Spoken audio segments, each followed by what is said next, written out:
because I know some of you are taking father out to dinner. See, Kevin hit it on the back. Kevin reminded me, some of you don't know, probably you know, Chris Rock, a comedian, had a wonderful saying. He said, when Mother's Day comes, Mama get the big meal out. Amen. Mama get the gift. Amen. Mama get the money. Mama get everything. When Father's Day comes, what does Dad get? The big piece of chicken.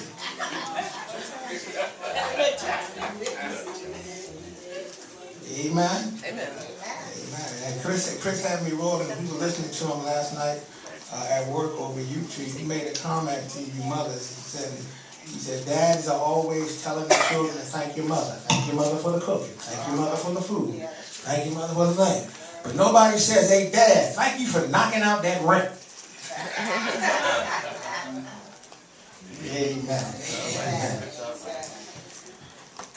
Mark chapter 5, verses 22 and 23. One of the meeting place leaders named Jairus came. When he saw Jesus, he fell on his knees beside himself as he begged, my dear daughter is at death's door. Come and lay hands on her so that she may get well and live. My dear daughter is at death's door. Come and lay hands on her that she may get well and live. I want to preach on this Father's Day with this thought in our minds: when you are the Father. When you are the Father. I had another one of those father-son incidents on Thursday while celebrating the birthday of Sister Odessa Bass. I got the opportunity to meet her brother Marvin and her sister-in-law Marvin's wife. When Marvin, her brother, introduced me to his wife, Marvin tells his wife, this is Pastor Turner's son. His wife, Sister Bass's sister-in-law, looked at me puzzled, and then Marvin said to her, can't you tell? And then I quoted like my father has always said, there was no need for us to go on to Maury Povich, because Maury would have looked at both of us and said, Henry J. Turner, you are the Father. All right. And I must admit that there are no better words that I have seen that can bring joy, both joy and laughter, and disbelief and despair to the face of men at one single moment in time than the 4 words that I have entitled this sermon. So let me explain. I try to make it a point to either watch or record Maury Monday through Friday every time that I can, because some of my favorite episodes, y'all, are when Maury either is giving a lie detector test to some man or some women in some cases, or Maury is giving a DNA paternity test to see if former and current lovers are the fathers of their babies. It tickles me, and I got to admit, I only record the episodes that either have a DNA test result or a lie detector test, because I just can't understand. And my wife, who is home resting today, every time we watch Maury, every time we watch Maury, especially when he has the lie detector test, we keep wondering, why, man, do you go on the show when you know you lying anyway, and still have Maury stand up and say those famous words, the lie detector test determined that was a lie.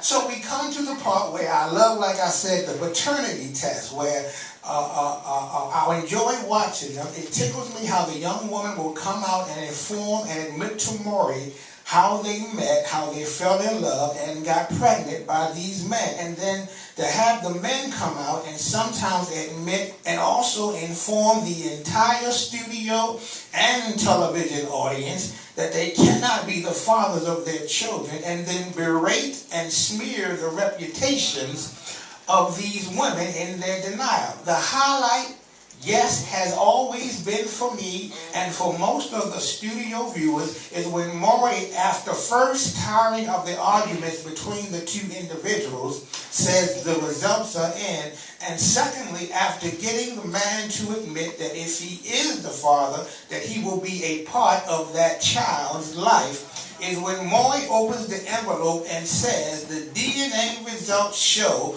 that you are the father.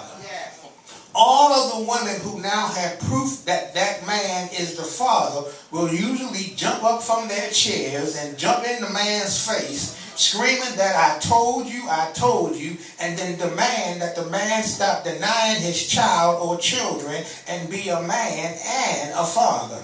Some men take the news with calm understanding, while other men have stormed off of the set, turning over chairs in the process, on their way backstage, still denying the truth even after scientific proof. And yet I begin to wonder how many mothers like those who go on Maury have to deal with men who have made babies but have a hard time being a father to the babies that they helped to create. And now many men have forsaken and forgotten their responsibilities to their own children. We already know that making a baby does not make you a father any more than going into McDonald's makes you a hamburger. So it was a blessing if you can claim it and be grateful that there was someone in your life, be it your natural father, a grandfather, a godfather, a stepfather, or even someone who acted in the role of a father, who knew the responsibility of what a father should do, who stood by you to give you advice, who loved you even when you did wrong, who stands behind you to watch your back, who supports and encourages you in all that you do, and who walks before you to show you the way. I had the blessing of growing up with a father like that, and for me and hopefully for you, it was an honor and a blessing. Here I am, 52 years old, and I still call my father Daddy. That's what I call him. That's what he has always been. He might be Pop to some other folk. He might be other names to other people. But for his son, he has and always will be known as Daddy. And I had the joy of passing on what I learned from my father to my daughters and sons. Now, I don't have the delight of having natural born children. All of my children have come by way of marriage to their mothers. But if God puts a child in your life, you have a responsibility of being a guiding influence, a supporter, and a protector of that child. The lessons that my father taught me, I've taught them. My daddy taught me, my brothers and sisters, that I don't need to fit in with anybody. I am already an original. My daddy told me that knowing the difference between who to cut off and who to be patient with is everything. My daddy taught me that when God wants to bless you, he puts a person in your life. When the devil wants to destroy you, he also puts a person in your life. Wisdom is knowing who sent who. My daddy taught me the same thing that Al Capone said to his compadres. Al Capone, big time gangster in Chicago, said this, y'all. Al said, never discuss cheese with rats, talk bread with birds, or make moves with snakes. My daddy inspired me to dream like Martin, lead like Harriet, fight like Malcolm, think like Garvey, write like Maya, build like Madam C.J. Walker, speak like Frederick, educate like W.E.B., believe like Thurgood, and challenge like Rosa. And in this text concerning Jairus, Jairus shows us that when you are blessed to be a father, there are several things that you are commanded to do for your child. The lessons are included in this text are both helpful to all fathers and are also pleasing to God. Number one, this text teaches us, and my daddy taught me, is always remember the source of your authority. All right. The text says that Jairus is the leader of the synagogue, and his life is deeply rooted in the Lord. He's a man of faith and a man who also believes and practices his belief. He wasn't just somebody that talked his faith, he also walked his faith. Because God lets us know that you must live a life that is pleasing to God. Jesus said, seek ye first the kingdom of God and his righteousness, and all these other things will be added unto you. always remember the source of your authority. But then my daddy said, not only do you remember the source of your authority, never forget the nature of your task. The nature of your task. The text lets us know that Jairus was upset. His daughter, his baby girl. Now, I understand about the relationship between mothers and sons and fathers and sons, but there's something else about the relationship between a father and his daughter. Jairus' daughter was in trouble and he needed help. But watch this, y'all. He needed help, but he also knew where to get help. It was his job to make sure that everything was going all right with his son. He wasn't worried about what folk think. He wasn't worried about what folk said. And I've discovered that when you are secure in who you are and you know what your limitations are, you will, despite ego, attitude, or position, do what needs to be done to ensure the safety and welfare of your child. Jairus came to Jesus because he needed Jesus to do what only Jesus could do. That's why the songwriter said, I must tell Jesus all of my troubles. I cannot bear these burdens alone. In my distress, he kindly will help me. Jesus will help me. Jesus alone. He wasn't worried about who saw him. He wasn't worried about who knew him. He wasn't even worried about or who was even around him. He was worried about his child, and he did what he needed to do to help his child. He remembered the source of his authority, and he remembered the nature of his task. And the last thing that lets you know that when you are a father, you remember the source of your authority, the nature of your task, but also make sure that you are chaperoned by Christ. Jairus went to the Lord about a problem, not with himself, but for someone else. Okay, let me help you. Reverend Barnes talked about it. Reverend White talked about it too. In other words, Jairus was engaged in intercessory prayer. That's when you pray not for you, but you pray for somebody else.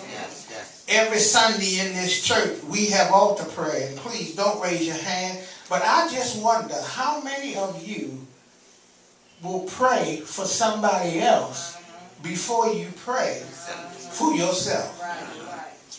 Jairus was chaperoned by Christ. He went to the Lord and talked to the Lord about his daughter's problem. When you are a father, you have a love for your child that will talk to the Lord on your behalf and will discover how to listen, and lean on the Father. Look at the text. It says that he laid all of his problems at the feet of Jesus. The hymnologist said, just tell Jesus, tell him all, trials great and trials small. He will bear them, freely share them. Just tell Jesus all. When you come to the altar to pray and you're engaged in intercessory prayer, when you're going to Jesus, not only should you tell him and pray for somebody else, then pray for yourself. But before you leave the altar, give everything to Jesus. You've tried to deal with it. You've tried to handle it. You ended up messing it up more than it was in the first place. But you need to be chaperoned and give it to Jesus. He laid it at his feet. But not only did he lay it at his feet, Reverend Moister, he also listened to what the Lord had to say. Tell the Lord what you need and then listen for his response and for his word. The songwriter said he will hear your faintest cry and he will answer by and by. The Bible says that Jairus went with Jesus and Jesus instructed him, do not fear, only believe. He laid it at Jesus' feet. He listened to what the Lord had to say, and then he learned to lean on his word. Back when we had the old adult choir, Reverend Royster was a director. They used to sing a song that said, learning to lean. Learning to lean. Learning to lean on Jesus. Finding more power than I've ever dreamed. I'm learning to lean on Jesus. Lay it at his feet. Listen to what the Lord says. And then lean on his word. For his word won't let you down. Isaiah said, when you pass through the waters, I will be with you. And through the rivers, they shall not overflow you. And when you walk through the fire, you shall not be burned. David said, the Lord is my light and my salvation. Whom shall I fear? The Lord is the strength of my life. Of whom shall I be afraid? When you are a father, you lay it at his feet. You listen to his word, and you learn to lean on what he says. Jairus went to Jesus and said, my daughter is almost dying. Come and lay hands on her, that she may be well when you are a father.